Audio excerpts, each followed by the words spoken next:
Look at the sun! Look how sunny it is outside! It's very bright. Here comes the sun. Last night we were watching what will be yesterday's video when this video goes up, and Ollie was calling me Yoda. He was making me fun out how I say it. No, it just looks like it's just really small next to me. Just the way this looks now. Look how. I think because the couch is so deep. Yeah, I'm sat like further back than you are. I can't do a Yoda impression. You can though, can't you? I've got a funny story about a Yoda impression actually. Go on then. For people who've watched the Book of Mormon out there, there's Yodas in Book of Mormon. Yeah. At the end of making things up again. So I was in rehearsals in my first year there, learning like the show, and because I was a swing, I had to like learn various tracks, but I was learning just this one because the guy who should be doing that track was already in the cast, if that makes sense. So he was at rehearsals because he knew it. Can you just hold back for a second? Sorry, I can't see anything through these glasses. I just need to give them a quick clean. And so I was doing his track. Anyway, he was Yoda.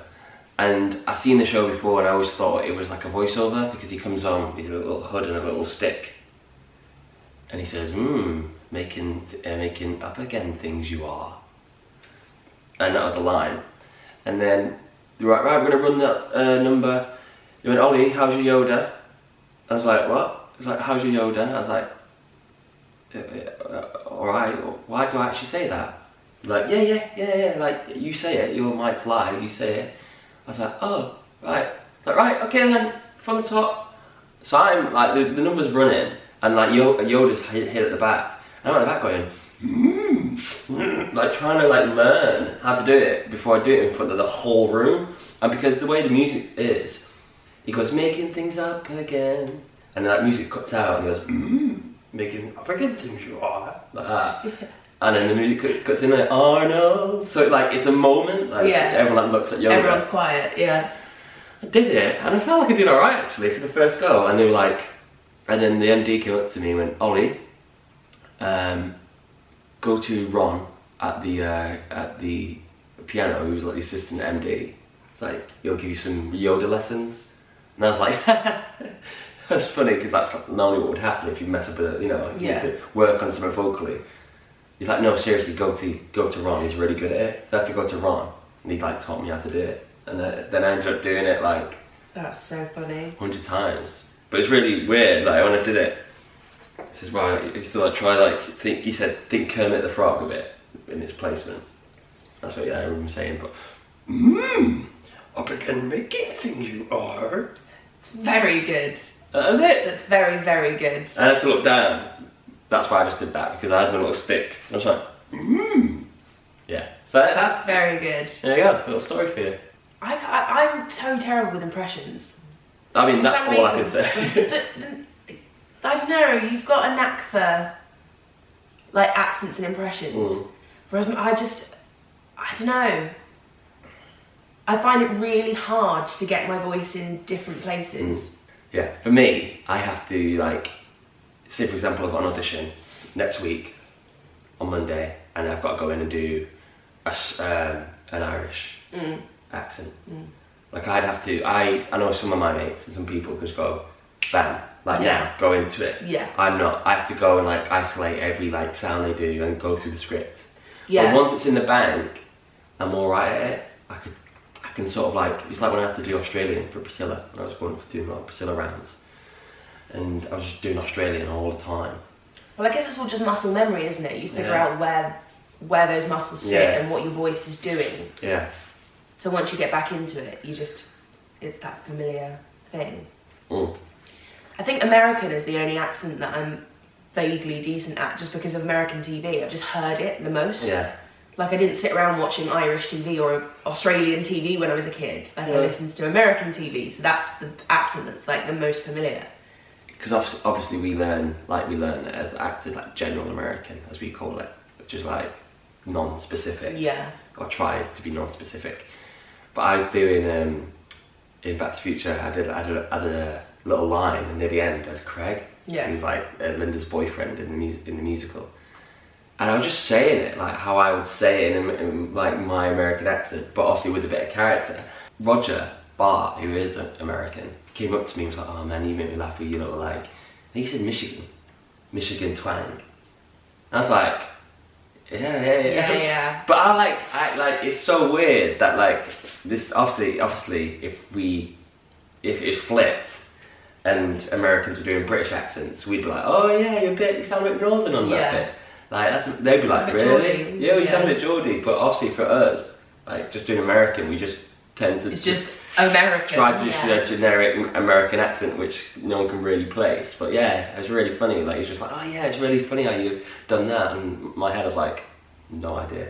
There's certain words as well that people trip up on if you're the one doing the accent, that obviously the people who have the accent just don't even think of. I guess like words that we say differently, like aluminum. Yeah. Aluminum. Yeah.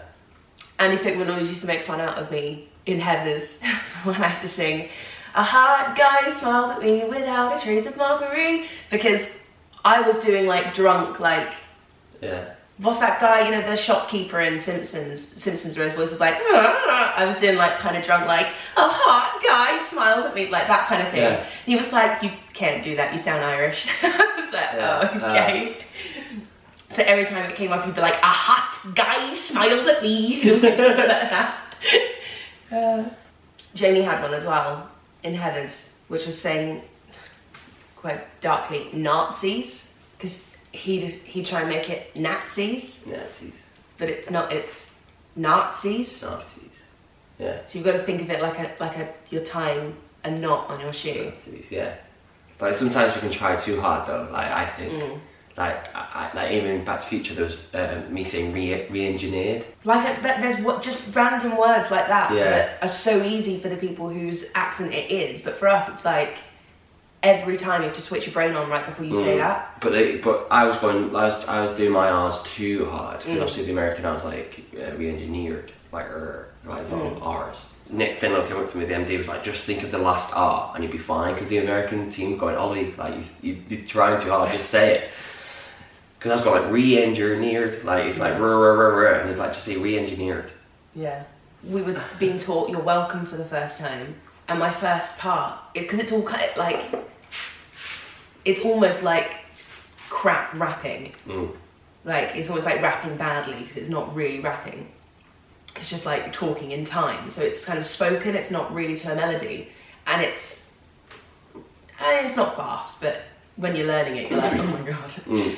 And the first part is, "Here we are in the dark, 50 yards from my car. I could climb that tree, I'd never get that far." Like, it's just all R's, and I was like, oh my god. That's so mean. Yeah, it took me a while to get my tongue around that. Last night, I took part in my first virtual quiz with the cast of Back to the Future, and we won! We won! I sort of won out of screen though, because I was cooking dinner when he got on, and then I was really scared that they were going to think he was cheating if I suddenly like jumped into screen. Yeah, they were given a list of anagrams, like 20 of them, and they were all musicals. So I kind of just worked on that. Yeah, smashed it. And then a couple of Disney questions popped in, and I was like, oh, so, yeah, just to let you know. Let me get the thing, and I'll ask the guys some questions that we had. That was a good one. The Phil Collins. Yeah. Phil Collins wrote the music to 2 Disney movies. What are they? Ollie was suddenly very pleased that I was on his team when that question came up. Who's the voice of Dory in Finding Nemo? Pretty easy. What is the highest grossing film of all time that recently took over Avatar? That's a good one. What was the first Disney feature film and when did it come out? What are the 3 things that make up the Deathly Hallows? Oh, that was a really good one. You have to get every one of them, yeah? They had a Back to the Future round as well, which was really fun. Yeah, so who was the first Marty McFly? Because someone was cast before Michael J. Fox. And I knew this because I actually, because Bob Gale was talking about the history of Back to the Future in one of the rehearsals, and I was like, oh, right, because I sort of knew that there was a Marty McFly, but didn't really know. And I basically listened to this like podcast with the Christopher Lloyd and the original Biff talking about Eric Saltz, who's the original Marty McFly, and he said... Didn't they film like half the movie with him? Pretty much all of it. Yeah. Biff, the guy who plays Biff, says he's pretty sure that the fist, because they claim that they got all the Eric Saltz redone. Yeah. But he was like, I never got reshot in the diner scene, and that punch never got reshot. So I'm pretty sure that's Eric's fist. That's so funny. And he said that on a thing. He's like, I'm gonna say it because we didn't reshoot it, and I'm pretty sure that's his fist. But apparently he was great. Like, it was fine, but he just wasn't funny, or he just wasn't. He just didn't get the comic timing of the story. And he was a good actor and stuff. And I think it was Robert Zemeckis like held his hands up and said, "That's my bad," because he cast him in it. Well, yeah. But yeah, they just called him in. Biff thought he was getting fired because he all got called in. He's like, "Right, come to the studio," and they're like, "Oh my god!" Like, I think it's his first film, and he's like, "Oh my god, I'm getting fired." And he said, "No, we let Eric go." So he had to reshoot everything. That's the worst feeling in the world. Yeah. That happened to me with Heathers. We'd had like 5 weeks at the other Palace. And, you know, we were all sort of hoping that it would transfer to the West End, but we also knew that we'd been told that if it was going to transfer to the West End, it wouldn't be until the following February. And then I got back, I literally was like coming off stage, and Paul Taylor Mills, our producer, was stood there. And he was like, "Carrie, can we have a word with you after the show? Like, Andy wants to speak to you, Andy, our director." And I was like, "Oh my god, I'm being fired." I was like, "Oh my god, I'm being fired. This is it. I've lost my job. What have I done?" Yeah. And they called me into a room, and it turned out we were going to the West End. But I literally, when he told me, I burst into tears, and he was like, "Oh my god, I'm so pleased you're so happy." And I was like, "No, I am happy. I'm also just really relieved that I've not lost my job." Should we start our day then? Yes. No, it's Dad sees a day. And I'm holding a Disney quiz tonight. Oh yeah. For some friends. So that's inspired Carrie to do her quiz, which we're doing tonight. So, I tested it out on Ollie last night. Yeah. I got some right, got a lot wrong. Right. Bye everyone. My arms are out of control.